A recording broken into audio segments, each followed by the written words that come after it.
Print and media మిత్రులకు మరి అదేవిధంగా మా కాంగ్రెస్ పార్టీ శ్రేణులు డీసీఎం చైర్మన్ మాజీ చైర్మన్ సాయిరెడ్డి గారికి, మన మార్కెట్ కమిటీ చైర్మన్ రంగారెడ్డి గారికి,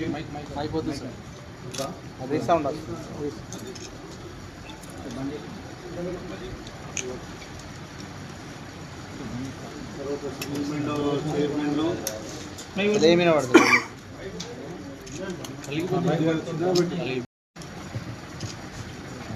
గత 4-5 రోజుల నుండి ఒక చిన్న ఇష్యూని పట్టుకొని పెద్ద కాంట్రవర్సీ చేసి పెద్ద చిన్న లేకుండా గర్వంతో మన ఎంపీ గారు మాట్లాడిన విధానాన్ని మేము తీవ్రంగా ఖండిస్తున్నాం. యాక్చువల్గా ఏంటంటే ఇప్పుడు నేషనల్ లెవెల్లో ఒక పాలసీ ఉంది, ప్రతి జిల్లాలో ఒక నవోదయ స్కూల్ పెట్టాలన్నది నేషనల్ ఎడ్యుకేషన్ పాలసీ. దాంట్లో ఏంటంటే సిబిఎస్ఈ సిలబస్లో ఒక యూనిఫామ్ స్టాండర్డ్స్లో గ్రామీణ ప్రాంత స్కూల్ పిల్లలు చదువుకోవడానికి నవోదయ స్కూల్స్ అన్నది అది కాంగ్రెస్ పార్టీయే, జవహర్ నవోదయ అన్నది అది కాంగ్రెస్ పార్టీ స్థాపించిందే. తర్వాత మన దగ్గర పాత నిజామాబాద్ ఉమ్మడి జిల్లాలో నాకు తెలిసి ఒక 25 ఏళ్ళ కిందనే నవోదయ నిజాం సాగర్లో స్టార్ట్ చేసిండ్రు. It's working as wonderful institution. దాంట్లోకి వెళ్ళి చాలామంది చదువుకొని ఇప్పుడు మంచి ఉన్నత స్థానంలో ఉన్నారు. చాలామంది యునైటెడ్ స్టేట్స్లో ఉన్నారు, వేరే కంట్రీలో ఉంటున్నారు, మంచి స్థాయిలో ఉన్నారు వాళ్ళు. అయితే మన నిజామాబాద్ జిల్లా ఏర్పడి ఇప్పుడు డివిజన్ అయినాక నిజామాబాద్ జిల్లా ఏర్పడిన తర్వాత మన ఈ నవోదయ స్కూలు ఏర్పాటు చేయాల్సి ఉండే. ఎందుకంటే అది అది ప్రతి కొత్త జిల్లాలో ఏర్పాటు చేద్దామని చెప్పి ప్రభుత్వం నిర్ణయించినాక 2022లో నవోదయ ఏర్పాటు చేస్తామని చెప్పేసి సెంట్రల్ గవర్నమెంట్ ల్యాండ్ అక్విజిషన్ కొరకు ల్యాండ్ అడిగింది, ఫెసిలిటీ కావాలి మాకని. అంటే దానికి ఒక అకాడమీ ఉంది ఇప్పుడు, నవోదయ విద్యాలయ సమితి. It is regional office, head quarter మన హైదరాబాద్ రీజనల్ ఆఫీస్ది. వాళ్ళు ఒక లెటర్ ఇచ్చి మన గవర్నమెంట్ కంటే అప్పుడు టీఆర్ఎస్ గవర్నమెంట్ ఉండే 22లో, అప్పుడు ఈయన మన ఎంపీ గారు కూడా ఎంపీ ఉండే, 19లో ఎన్నికైంది కదా మనోడు. అయితే 2022లో అప్పుడున్న కలెక్టర్ నారాయణ రెడ్డి గారు ఒక 2 సైట్లు ఐడెంటిఫై చేసి పంపించింది. ఆ లెటర్ కూడా మీకు చూపిస్తాం.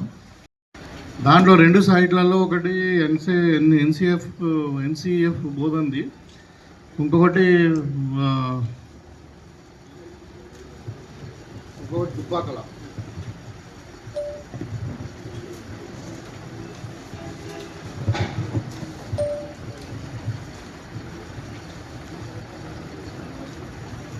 అప్పుడు కలెక్టర్ గారు నారాయణ రెడ్డి గారు ఉన్నప్పుడు 2000 ఎప్పుడంటే ఇది డేటు 3 మే 2022లో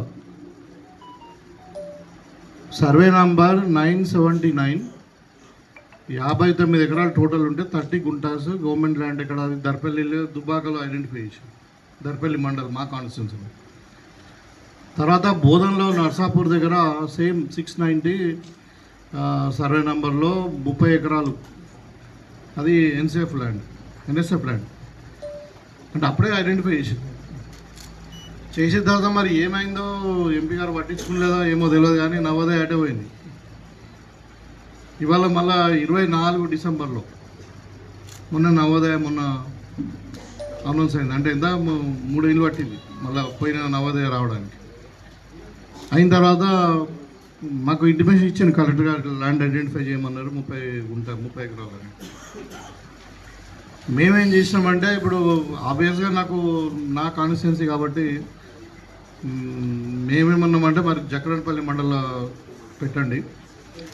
జక్కరన్పల్లి మండల్లో ఎక్కడ అంటే ఇప్పుడు Jakkaranpalli mandal head quarter opposite side అది సర్వే నెంబర్ ఎంత 172 అది ఎక్కడ ఉందంటే మనకు జక్కరాన్పల్లి మండల్ హెడ్ క్వార్టర్కి 1/2 కిలోమీటర్ ఉంటుంది. అక్కడ ఒక మోడల్ స్కూల్ ఉంది, తర్వాత ఒక రెసిడెన్షియల్ స్కూల్ కూడా ఉంది. అక్కడ ఒక ఎడ్యుకేషన్ హబ్ అది, ఎందుకంటే ఒక్కొక్క స్కూల్లో 500 మంది పిల్లలు ఉంటారు. దాంతోపాటు అక్కడ ఒక మినీ స్టేడియం ఉంది, రాజశేఖర రెడ్డి గారు ఉన్నప్పుడు పెట్టినది.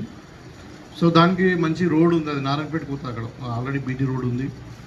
సో తర్వాత అక్కడ ఇప్పుడు మిషన్ భగీరథ గ్రిడ్ అక్కడనే ఉంది, అరుగుల దగ్గర ఒక 1 కిలోమీటర్ రేంజ్లో.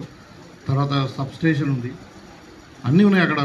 హెల్త్ ఫెసిలిటీ ఉన్నది, ట్రాన్స్పోర్ట్ ఉంది, హైవే కాబట్టి ఆటో కానీ ఏదైనా కానీ బస్ స్టాండ్ దగ్గర దిగుతా అక్కడ ఉంటుందని. The best place for the construction Navodaya. Land కూడా అవైలబుల్ ఉంది, మంచి కూడా, అది కూడా రెడ్ సాయిల్, మంచి హార్డ్ సాయిల్ అది. సో అక్కడ పెట్టమని చెప్పి మేము కలెక్టర్ గారికి చెప్పడం జరిగింది. ఆయన కూడా కలెక్టర్ గారు వెళ్ళిండు, అక్కడ విజిట్ చేసిండ్రు, ఎంఆర్ఓ పంపించిండ్రు, ఆయన అందరూ పోయిండ్రు, 3 సార్లు విజిట్ చేసిండ్రు. వేసిన తర్వాత మళ్ళీ ఏమైందో మరి ఎంపీ గారు చెప్పిండ్రని చెప్పి మళ్ళీ ఒక కలిగోట్లో ఒక ల్యాండ్ ఐడెంటిఫై చేసి, కలిగోటు పడకల మధ్యన ఒకటి ఫారెస్ట్లో ఉంటుంది ల్యాండ్, అది దాన్ని ఐడెంటిఫై చేసి దాన్ని పంపమన్నారు ఎంపీ గారు అని. అంటే నేను అట్లా కాదు, ఇంత మంచి ల్యాండ్ పెట్టి కలిగోటు ల్యాండ్ ఏంటంటే ఇప్పుడు కలెక్టర్ గారు ఇచ్చిన రిపోర్ట్ ప్రకారమే 12 కిలోమీటర్లు ఉంది ఏది హైవేకు. మళ్ళీ దానికి ఒక రోడ్ లేదు, 3 కిలోమీటర్ల రోడ్ లేదు, 3 కిలోమీటర్లు రోడ్ లేదు. సో మరి అది ఎందుకు అంత దూరం పెట్టడం, ఇక్కడ ల్యాండ్ అవైలబుల్ ఉంది కదంటే లేదు అక్కడ బాగుంటుంది అంటే మాకు తెలియదు. అదే ఈ పరిస్థితులలో ఏమైందంటే వీళ్ళు ఒక లెటర్ పంపించారు, నేను అన్నది పంపించకుండా ఎంపీ గారు అన్నది వీళ్ళు పంపించినట్టున్నాడు. పంపించిన తర్వాత అక్కడ వాళ్ళు ఒక లెటర్ రాసారు మళ్ళీ, ఎవరు ఈ నవోదయ విద్యాలయ సమితి వాళ్ళు ఒక లెటర్ రాసి మాకు రోడ్ కన్వీనియన్స్ ఉండాలా, దీంట్లో క్లియర్ రాసి 30 acres of the land without any ఏదో ఎంక్యూబరెన్సెస్, అంటే లీగల్ ప్రాబ్లమ్స్ ఉండద్దు, అంత క్లియర్గా ఉండాలని. తర్వాత దాంట్లో క్లియర్గా ఇంకోటి ఏం రాసిందంటే preferably located near the district head quarters. మీకు కాపీస్ ఇస్తాను, with a good transport and other basic facilities and దాన్ని ప్రపోజ్ చేయమని రాసింది. దీన్ని దృష్టిలో పెట్టుకొని ఏం చేశారంటే వాళ్ళు కలెక్టర్ ఏంటంటే మళ్ళీ పాతది 9/22లో ఇచ్చిన ప్రపోజల్స్ మళ్ళీ పంపించారు. దాన్ని వాళ్ళు ఇన్స్పెక్ట్ చేసి సరే అలైన్మెంట్ సరే లేదు, రెగ్యులర్ ఉన్నదని చెప్పేసి రిజెక్ట్ చేశారు. సరే ఒక అకాడమిక్ ఇయర్ అది ఇలా స్కూల్ స్టార్ట్ కాలేదచ్చు, దానికి ఆయన పెద్ద రాద్ధాంతం, నేను ఇక్కడ అద్దని నాకు ఇంట్రెస్ట్ లేదని, లేదంటే పెద్ద మనిషి అంటే మా సుదర్శన్ రెడ్డి గారు మా సీనియర్ నాయకులు ఆయన బోధన తీసుకుపోతారని. అంటే ఇప్పుడు నవోదయ స్కూల్ అన్నది it is a central school allotted for the district, ఎక్కడ పెడితే బాగుంటుంది, అది ఎట్లా పెట్టాలా దాన్ని అన్నది నవోదయ విద్యాలయ సమితి వాళ్ళకు ఒక కమిటీని అపాయింట్ చేసి కమిటీ విల్ డిసైడ్. మనం చేసేది ఏంటిది, మనం ఓన్లీ ఇక్కడ వాళ్ళ రిక్వైర్మెంట్ ప్రకారం మనం ల్యాండ్ ఐడెంటిఫై చేసి వాళ్ళకు మనకు నిజామాబాద్ టౌన్ కానీ ఒక నియర్ బై టౌన్కు మనకు దగ్గర ఉన్నదా, దానికి రోడ్ ఉన్నదా, దానికి వాటర్ ఫెసిలిటీ ఉందా, దానికి ఎలక్ట్రిసిటీ ఉందా, ఇవన్నీ చూసి మనం పంపించాలా. అట్లా అన్నట్టు మనం చేసే పనికి ఇదే. సరే ఒక ల్యాండ్ ఐడెంటిఫై చేసిండ్రు, అది రిజెక్ట్ చేసిండ్రు, మళ్ళీ కావాలంటే ఇంకొక 4 ల్యాండ్స్ మనం ఐడెంటిఫై చేస్తాం, ఇస్తాము. ఇష్యూ ప్రాబ్లం అది కాదు. ఆయన ఏమంటున్నారంటే వీళ్ళిద్దరి మధ్యన ఏదో గ్యాప్ ఉంది, ఈయన ఇక్కడ పెట్టమంటే ఆయన అక్కడ పెడతాడు, నేను అక్కడ పెట్టమని కలిగొట్లా, నేను కలిగొట్ల నేను పెట్టమని జగరాన్పల్లిలో. అది ల్యాండ్ మీకు సర్వే కాపీ కూడా ఇస్తాము, ఇప్పుడు మళ్ళీ పంపిస్తున్నాం, రేపు పంపిస్తున్నాం. మేము కలెక్టర్ గారితో ఆల్రెడీ మాట్లాడినాం. బెస్ట్ ప్లేస్ మన నిజామాబాద్, అంత బెస్ట్ ప్లేస్ ఎప్పుడు కాదు, ఇప్పుడు అడ్వాంటేజ్ మంచి బ్యూటిఫుల్ షేప్ ఉంది అన్నీ. అంటే నీకు ఎక్కడ కూడా ల్యాండ్ వేస్ట్ కాదు, 1/2 kilometre away from the highway, నీకు అక్కడ పవర్ గ్రిడ్ ఉంది, వాటర్ గ్రిడ్ ఉంది, అన్నీ ఉన్నాయి. ఇక స్కూల్ ఎడ్యుకేషన్ సిస్టమ్ ఉంది, మినీ స్టేడియం ఉంది, మళ్ళీ కొంచెం మంచిగా హిల్లాక్ టైప్ ఉంటుంది, వాతావరణం కానీ నీకు ఏదైనా చెట్టు పెట్టుకున్నా ఏది ఉన్నా మంచిగా ఉంటుంది, wonderful place. And it is connected to both మనకి highway number 44 and highway 16. So ఈ ప్లేస్ని మేము పంపించమని కలెక్టర్కి అడిగినాం. సరే ఇవాళ రేపు పంపిస్తాడు ఈయన. అంటే దానికి ఆయన ఇప్పుడు 2022 రావాల్సిన నవోదయ 2020 దాకా రాలే. సరే ఇప్పుడు ఆయన కలిగొట్టు పంపించమన్నాడు కాబట్టి వాళ్ళు దానికి రోడ్ లేదు, దానికి ఆడ ఏం దిక్కలేదు ఆడ. సో దానికి కాదని చెప్పి వాళ్ళు పాత ప్రపోజల్స్ తీసుకున్నారు, రిజెక్ట్ చేసారు. రిజెక్ట్ చేసినందుకు కాంగ్రెస్ వాళ్ళ పని మేమే చేస్తున్నాము. అసలు మీరు ఏం చేసినావు నువ్వు 6 ఏళ్ళలో? 6 ఏళ్ళు అయింది ఎంపీగా అయ్యి, మీ ప్రభుత్వం వచ్చి 11 ఏళ్ళు అయింది. చూద్దాం, ఒక బహిరంగ చర్చకు రండి. ఇవాళ నిజామాబాద్ జిల్లాలో నేను ఒక ఎడ్యుకేషన్ మీదనే మాట్లాడుతున్నా, వ్యవసాయం మీద మాట్లాడుతున్నాను. నిజామాబాద్ జిల్లాలో రాష్ట్రం అంతా అట్లనే ఉంటుంది, నిజామాబాద్ జిల్లా మట్టుకే మనం పార్లమెంట్ మట్టుకే మాట్లాడదాం. ఇవాళ ఒక సింగిల్ టీచర్ స్కూల్ కానుండి, తాండాలో ఉన్న స్కూల్లో కానుండి, ప్రతి జిల్లా పరిషత్ హై స్కూలు, ప్రతి జూనియర్ కాలేజ్ డిస్పల్లిలో కానీ, దర్పల్లిలో కానీ, మన నిజామాబాద్లో కానీ, ఇంకెక్కడైనా కానీ, ఐటీఐలు కానీ, పాలిటెక్నిక్లు కానీ, అదేవిధంగా తెలంగాణ యూనివర్సిటీ కానీ, ఇక్కడ మెడికల్ కాలేజ్ కానివ్వండి, ఇవాళ ఇంకా మన జిల్లా కాకపోయినప్పటికీ ట్రిపుల్ ఐటీ, ఇవన్నీ కూడా కాంగ్రెస్ హయాంలోనే వచ్చినాయి. వీళ్ళు 11 ఏళ్లలో ఒక చిన్న ఇన్స్టిట్యూషన్ కూడా తేలేదు. ఇవాళ ఆయన ఏం చేసిండు, కేసీఆర్ కులాల వారిగా రెసిడెన్షియల్ స్కూల్ పెట్టిండు. ఇన్ని 100 ఓపెన్ చేసినా, నేను అన్ని 100 ఓపెన్ చేసినా అనుకుంటాను. ఎస్సీలకు సపరేట్, ఎస్టీలకు సపరేట్, మైనార్టీలకు సపరేట్, బీసీలకు సపరేట్. అట్లనే ఉండేనా స్కూల్ విధానం? ఎప్పుడైనా కాంగ్రెస్ పార్టీ ఉన్నప్పుడు అందరు పిల్లలు ఒక దగ్గర చదువుకునేటోళ్ళు, అందరు కలిసి భోజనం చేసేటోళ్ళు. ఈ కులాల వారిగా స్కూల్ పెట్టేసి అన్ని రెంటెడ్ బిల్డింగ్లో పెట్టిండు. ఒక్కదానికి కూడా 10 ఏళ్ళలో ఒక బిల్డింగ్ కట్టలేదు ఆ మహాత్ముడు. అట్లా చేసేసి విద్యా విధానం మొత్తం సర్వనాశనం చేసి, యూనివర్సిటీలకు వైస్ ఛాన్సలర్ లేకుండా చేసి, ఒక టీచర్ రిక్రూట్మెంట్ లేదు, ఒక టీచర్ ట్రాన్స్ఫర్ లేదు, ఒక డిఎస్సి ఎగ్జామ్ లేదు. అట్లా సర్వనాశనం చేసిన దాన్ని కాంగ్రెస్ పార్టీ అధికారంలోకి వచ్చిన తర్వాత మా ముఖ్యమంత్రి గారు రేవంత్ రెడ్డి గారికి బాగా ఇంట్రెస్ట్ ఎడ్యుకేషన్ సిస్టమ్. పిల్లలు చదువుకోవాలి, మన బాగా చదువు అన్నది ఒక ఇన్వెస్ట్మెంట్, అది ఇట్ ఈస్ నాట్ ఎక్స్పెండిచర్ అని చెప్పి డే 1 చెప్పిండు. చెప్పిన తర్వాత అందరికి మనము ఒక సెర్చ్ కమిటీ వేసుకున్నాము. మనం ఇలా యూనివర్సిటీకి వైస్ ఛాన్సలర్ పెట్టుకున్నాము, అక్కడ కూడా స్టాఫ్ రిక్రూట్మెంట్ చేసుకున్నాము. తర్వాత ప్రతి పాఠశాలలో బేసిక్ కమ్యూనిటీస్ ఉండాలని చెప్పి ఒక 1200 కోట్లు పెట్టి అమ్మ ఆదర్శ పాఠశాల కింద చేసుకొని ఇలా 14,000 మంది టీచర్లను రిక్రూట్మెంట్ చేసుకున్నాం. వాళ్ళకి ట్రాన్స్ఫర్స్ ఇచ్చినాం, వాళ్ళకి ప్రమోషన్స్ ఇచ్చినాం. ఇవాళ ప్రతి స్కూల్లో మీరు ఫ్యాన్ తిరుగుతాయి, ఇంతకుముందు ఫ్యాన్లు లేకుండే, బాత్రూమ్లు ఉన్నాయి. ప్రతి స్కూల్లో వాటర్ ప్రాబ్లం సాల్వ్ అయింది. ఇట్లా చేసుకొని మళ్ళీ మధ్యాహ్న భోజనం పిల్లలకు వాళ్ళకు బెస్ ఛార్జీలు పెంచినాం, గురుకులాలలో బెస్ ఛార్జీలు పెంచినాం, 40% పెంచిన. 10 ఏళ్ళలో ₹1 పెంచలే. 10 ఏళ్ళలో ఎంత ఇన్ఫ్లేషన్ అయింది, రేట్లు ఎంత పెరిగినాయి. మళ్ళా అది కాకుండా వాళ్ళకు కాస్మెటిక్ ఛార్జెస్ 200% పెంచినాం. అదే 20 ఏళ్ళు అయింది పెంచి పిల్లలు బాగా తినాలని చెప్పి, ఆరోగ్యంగా ఉంటారు, బాగా పౌష్టికాహారం తినాలని చెప్పి వాళ్ళకు మంత్ ఒకటి ఎస్ఓపి, స్టాండర్డ్ ఆపరేటివ్ ప్రొసీజర్స్ అని అటు ఇవాళ పెట్టేది మళ్ళీ వారం దాకా పెట్టారు.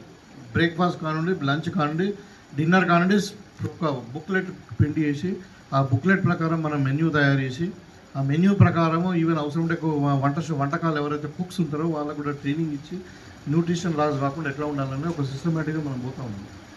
అంటే ఇదన్నీ కాంగ్రెస్ పార్టీ చేస్తుంది. ఇవాళ పిల్లలు దురలవాట్లకు అవుతుంటారని చెప్పి ఒక స్పోర్ట్స్ యూనివర్సిటీ పెట్టుకున్నాం. ఆరోగ్యం కానీ అన్ని విధాలుగా మనకు ఉండాలి, బాగుండాలి, ఫిజికల్ అండ్ మెంటల్ హెల్త్. తర్వాత వాళ్ళు ఒక కాంపిటేటివ్ స్పిరిట్, ఒక సోషలైజేషన్ ఉంటుందని చెప్పి స్పోర్ట్స్ యూనివర్సిటీని పెట్టుకున్నాం. మళ్ళీ పిల్లలు చదువుకున్న ఉద్యోగాలు వస్తాయని చెప్పి ఒకటి మనకు ప్రొఫెషనల్ ఓరియంటేషన్ కొరకు మనము ఒకటి ఇది పెట్టుకున్నాం, ఏది skill university, young India skill university పెట్టుకున్నాం. అదైతే వన్ ఆఫ్ ఇట్స్ కైండ్. అది ప్రతి ఇండస్ట్రీలతో ఒక లింక్ ఉండి వాళ్ళే జాబ్ గ్యారెంటీతో ప్లేస్మెంట్తో మనం అట్లా పెట్టుకుని ఇట్లా ఈ విధంగా పోతుంటే, ఇవాళ ఏం చేసిండ్రు బీజేపీ వాళ్ళు? టీఆర్ఎస్ వాళ్ళు ఏం చేయలేదు, ఇవాళ బీజేపీ వాళ్ళు ఏం చేయలేదు. వాళ్ళు ఒకటిగానే మాట్లాడుతున్నారు. చర్చకు రమ్మానండి. మన నిజామాబాద్ జిల్లాలో ఏం చేసారు? ఇలా గుత్ప ఆలీసాగర్ మేము కట్టినాం, పోచంపాడు ప్రాజెక్టు మేము కట్టినాం. ఇవాళ వీళ్ళు వచ్చి ఇంకా ఎన్ఎస్ఎఫ్ మూసేసారు. ఈయన ఎంపీగా ఉండి ఎన్ఎస్ఎఫ్ తెరిపియాలి కదా. ఇక పసుపు బోర్డు ఇవాళ ఇప్పుడు మీరు ఇంతకుముందు పసుపు రైతుల గురించి మాట్లాడడానికి పోయింది. అక్కడ ఏమైంది నేను వినిపిస్తా, ఒకసారి చూపించాలి. ఏమైంది? ఎన్నికైనాక వారం రోజుల్లోనే 10 రోజుల్లోనే నేను పసుపు బోర్డు తెస్తా అని చెప్పి గప్పాలు కొట్టిండు. 5 ఏళ్ళు అయిపోయింది.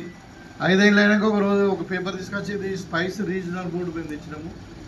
పసుపు బోర్డు అవసరం లేదు. అదేమో వాళ్ళేమో రైతులేమో అంబాసిడర్ కార్ అడిగిండు.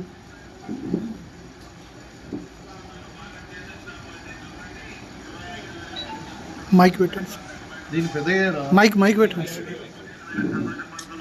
నా లెక్క ప్రకారం 27,000 కంటే తక్కువ ఉన్నది డిమాండ్. 27,000 పసుపు రేటు అంత డిమాండ్ ఉన్నది ప్రపంచంలో. 12,000 15,000 సంతోషపడుతున్నారు. నా లెక్క ప్రకారం 27,000 కంటే తక్కువ ఉన్నది డిమాండ్. 27,000 కంటే తక్కువ ఉన్నది డిమాండ్. అంటే అప్పుడేమో రైతులు అంబాసిడర్ అడిగిరు, మేము బెంచ్ కార్ ఇచ్చినామని మాట్లాడింది.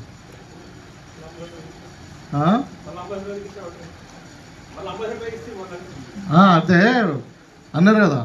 అన్న తర్వాత మళ్ళా రైతులు ఇంకా మాకు అది కాదు, స్పైస్ బోర్డు కాదు, మాకు పసుపు బోర్డు కావాలని అంటే మళ్ళీ ప్రధానమంత్రితో ఏదో అనౌన్స్ చెప్పించి మొన్న ఒక పసుపు బోర్డు ఇచ్చారు 4 నెలల కింద. దానికి ఒక బోర్డు తలిగేసారు, అదే ఆఫీస్కు బోర్డు తలిగేసి నిన్న మొన్న ఒక సెక్రటరీ వచ్చింది. ఇంతవరకు దానికి ఫండింగ్ లేదు, దానికి బడ్జెట్లో ఫండ్ పెట్టాలి కదా. అది నేషనల్ బోర్డు, అది నేషనల్ టర్మరిక్ బోర్డు. అంటే ఏంది అది అంటే రైతులతో ఆడుకుంటారు వీళ్ళు, చెప్తున్నారు కదా. ఇలా దానికి ఒక ఫండింగ్ లేదు, దానికి ఒక గైడ్లైన్స్లో 24 4 నెలలు అయింది వచ్చేది. అది కూడా ఓపెనింగ్ కూడా నేను 60 ప్రెస్లో కూడా మాట్లాడినా, మీకు అందరికీ కూడా తెలుసు. పీయూష్ గోయల్ గారు ఢిల్లీలో ఇనాగ్రేషన్ చేస్తారు. తెల్లారేది ఉగాది పండుగ, ఏదో పండుగ ఉంది కదా, ఈరోజు అది సంక్రాంతి పండుగ. సంక్రాంతికి తెల్లారే పండుగ ఉన్నది, రాత్రి సాయంత్రం పండుగ రోజే అది. సాయంత్రము రైతులకు తెలియదు, ఇక లోకల్ స్థానిక సంస్థలో ఉన్నటువంటి అంటే మన లోకల్ ప్రజాపతిలకు తెలియదు, ఎవరికి తెలియదు. నిఖిల్ సాయి హోటల్లో బీజేపీ వాళ్ళని పిలుచుకున్నారు, ఢిల్లీలో అనౌన్స్ చేశారు పసుపు.